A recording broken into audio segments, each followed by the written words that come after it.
Hello everyone, welcome to the World Series of Board Gaming, and here we're going to teach you how to win Azul. That's right, if you're getting prepared for 2024, well, don't forget to get your tickets down below at WSBGVegas.com, and stick around if you want 5 tips to destroy your opponents in Azul. This is World Series Wednesday. Each week we're going to be taking a look at a game in the World Series of Board Gaming, teaching you how to come out on top, maybe analyzing what the pros have to say, and of course, celebrating our winners, which maybe you can be in 2024. If you haven't gotten your tickets to the World Series of Board Gaming, if you sign up before January 1st, not only are you entered into our 3-star draw where you can get 3 fantastic prizes, a dinner out in Vegas, spending money in Vegas, or just your whole stay and play package reimbursed to you, but also you can get $100 off your ticket. So even if you're just considering, if you're on the fence,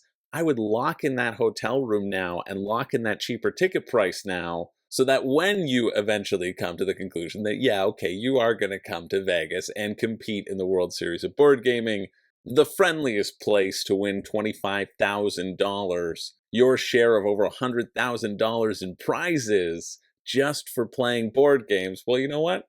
You've already got it all locked up. But to get you ready for WSBG, we're going to be breaking down the games. If you haven't seen the Azul finals, we have the 2022 final available for watch on here, the WSBG YouTube channel, and 2023's final to watch over on the Dice Towers YouTube channel. We had streamed it live. You can go ahead and see how the best of the best play. What I really loved about 2023 is that it was completely different for people who made it into the finals than 2022. I love how it can shake up. And the thing about Azul is that it plays so differently at different player counts. And you have to know the skills and the strategies for playing at those different levels of player counts, because you never know what event you're going to get seeded into. That's part of being the best all-around board gamer. You might have to play a 2-player game, a 3-player game, a 4-player game to get there.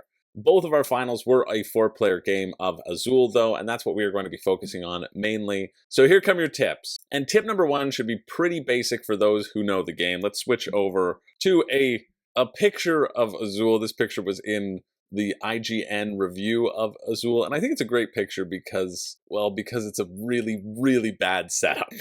It's a really bad setup. If your board looks like this, well, tip number 0 is don't make your board look like this one. But we're going to be using it to reference a few things. And so tip number 1, which you see hasn't happened here, is to aim for the middle. Playing for the middle, playing to get into these sort of 3 columns, the middle column probably being the most ideal because it gives you the most room to grow and expand upon yourself.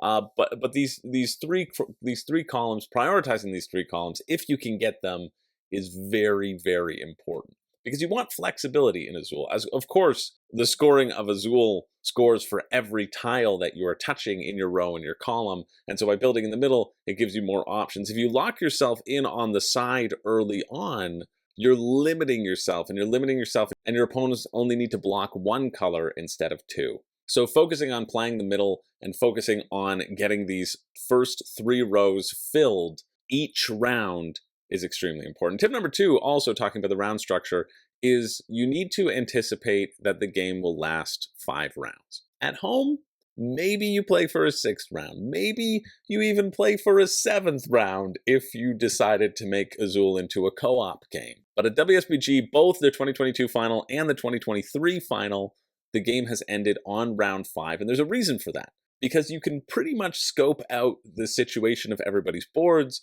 you can see what's going to happen, and if you're ahead, it is in your benefit to end it while you are ahead. And so you can't guarantee, you can't hope that somebody else is going to make a mistake. You can't hope that somebody else is going to give you that extra round to grow and lock things in. You need to know that you are working with 5 rounds, which means you are working with only 25 opportunities for placing tiles. And hey, if you get all 25, well, that would be a pretty good score.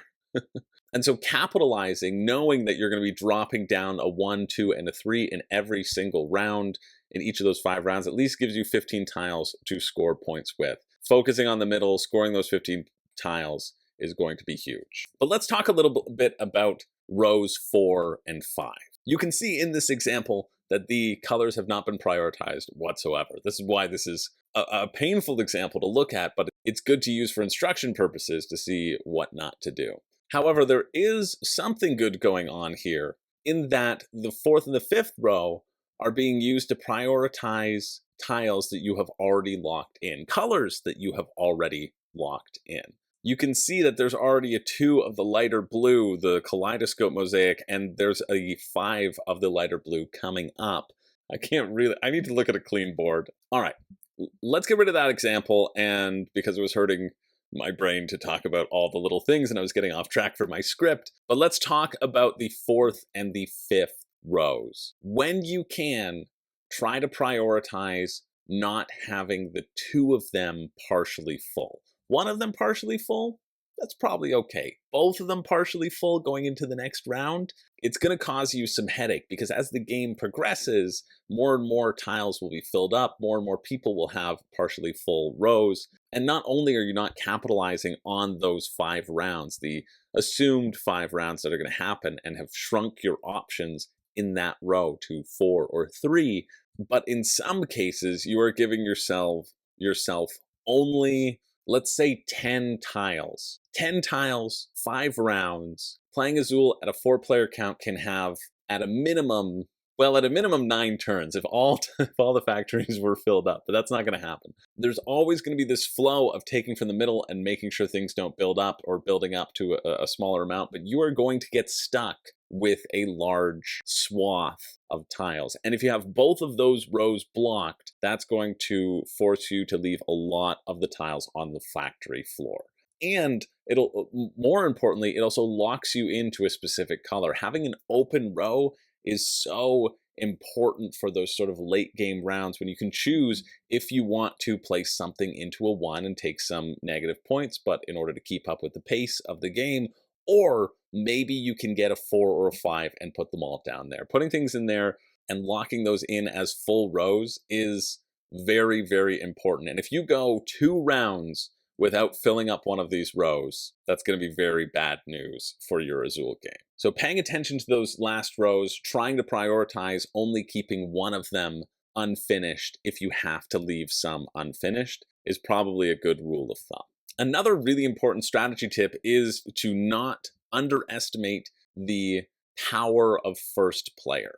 Oftentimes we'll see as soon as there are tiles in the middle, somebody might grab a tile in the middle to lock that first player position in, because the best time, the best chance that you're going to get your pick of the litter is at the very beginning of the game when all of those 9 factories are full, when you have that draw where there's only one factory that's holding 3 of a kind and you can snake that in early, being able to just fill up a row and not worrying about it, or completing that final row is hugely important. But it depends, right? Going second in Azul in a 4-player game isn't that bad. It's a pretty good location to be if you can see the flow of the game and you can see that one person is more inclined to take that first player position than others. You can then decide, okay, who's going to be taking the first player position?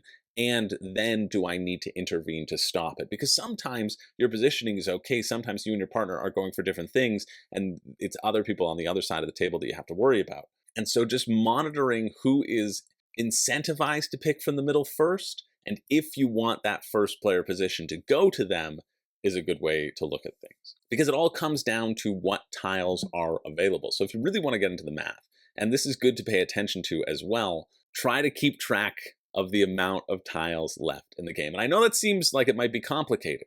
There's 20 of each tile and everybody's doing things, but it's very simple to keep track of how many tiles are in the game. All you need to do is keep track about which tiles were thrown onto the factory floor, which tiles didn't get placed. That's the only thing you have to keep in your head before you reshuffle, because then you'll be able to think about the amount of tiles, the chances of your specific tile coming out. If everybody has gone for these 3 blue at the very beginning, locking down that middle section of the board, the middle space of the board, grabbing those 3 blue, there was a lot of blue out, and you look around the table and everybody's already claimed this 3 blue, you should know immediately that there are 8 blue left in the bag.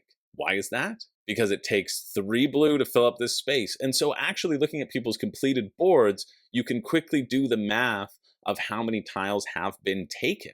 It's a quick way to keep yourself up on the probabilities of what's left in the bag, especially going into that third or fourth round when you're nearing that refresh of the tiles. You can look and you can see, okay, that's easy to remember that there have been 4 black that have been taken because this black is in the 4 row. It's an easy way to remember, and then it doesn't put all of that pressure on your memory. You just have to remember, okay, 1 light blue. 1 light blue is thrown away this round. That's all you need to do. And then later on, if you feel like you need to calculate the chances of pivoting between 2 colors, especially as you start to think about that 5-color bonus. If you're thinking, is it even possible for me to get 4 blue in my next round? Should I get this yellow or should I get this kaleidoscope light blue? When you're faced with that decision and not knowing which of the 4s you're going to go with next, it's good being able to survey the board, think, all right, wait a minute, there's a lot of dark blues that have been out there and there haven't been a lot of black. So I'm going to take this light blue to create my connection here, thinking about the probability of the next pull having a lot of blacks and not a lot of blues. And just thinking about it in that classification gives you that slight edge above your competitors. That's why you tune in to World Series Wednesday for these tips and tricks. And of course, since we're a community here, we're all about bringing competitive board gaming to the scene. All of our ring winners, I love that they're happy to share their tips and tricks in order to make all of us competitive and make all of us better at the table. And that's what being a part of the World Series is all about. If you haven't attended before, or you have attended in the past, make sure to lock your tickets in now because I want you to get the best price possible. You can get $100 off of your stay and play package using the code EARLYBIRD. Just use that before January 1st. Lock in those deals. Lock in the hotel room at the reduced rate because once the rooms go, they're gone. And we ran out of rooms last year. Lock this stuff in now. Treat yourself to an early Christmas present. I'm telling you, you can then keep that extra money that you've saved and spend it on board games. So those are our tips and tricks. Let's run through them again. Assume there will be 5 rounds. Prioritize the middle. Don't leave your rows 4 and 5 half full consistently. Try to leave them open. Prioritize being first player or at least knowing where first player is going to be. And if you need to play the probabilities, only remember the things that are important. Those are my tips and tricks. I'm certainly not as good as all of our 8 finalists in the past 2 years, but I like to think that through watching them, I've learned a thing or two. We got some real sharks, some real great players. And if you're good at Azul, well, I look forward to learning from you as I watch you sail ahead to victory. And maybe one day, maybe next September, you'll walk away with one of our rings, just like 2023 champion Scott Leader did. I really didn't expect Scott to pull this win out. To be honest, it's a really fascinating game to watch, knowing that Scott ends up taking the lead. He won with 78 points, and he didn't get off to a really strong start, but he was able to make up those extra points with strategic play. It was fantastic to watch. Also, I want to give a shout out to 2022's winner, Luca Ilaria. Both fantastic players, fantastic people. And if you want to know how it feels to win one of these rings, well, we'll just let Scott tell you himself. Let me congratulate my fellow competitors first. I keep replaying our final game in my head over and over and over again. And I am so impressed at how well all of them did. Like, this was not an easy game at all. So thank you to all the other players that were there as well. Have to give all the glory to God. Without that relationship, I just wouldn't be who I am. I thank all the people that I've played games with throughout my entire life. Yeah, you always beat me. Especially my parents, my mom, dad, and my amazing wife Ashley, who's everything to me as well. So thank you all. Thank you to all the staff. You guys put on a great show. This has been so much fun. Keep doing this. Keep making it better, you guys. I mean, can we give it up for the people that make this happen?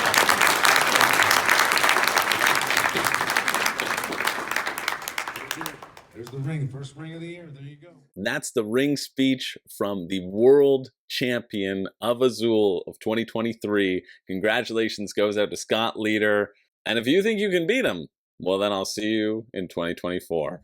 Thanks everybody for watching, for tuning in. Make sure to tune in every Wednesday as we are going to be going through all of the games, giving our best strategy tips, and hearing from you down below as well. What's your best game of Azul?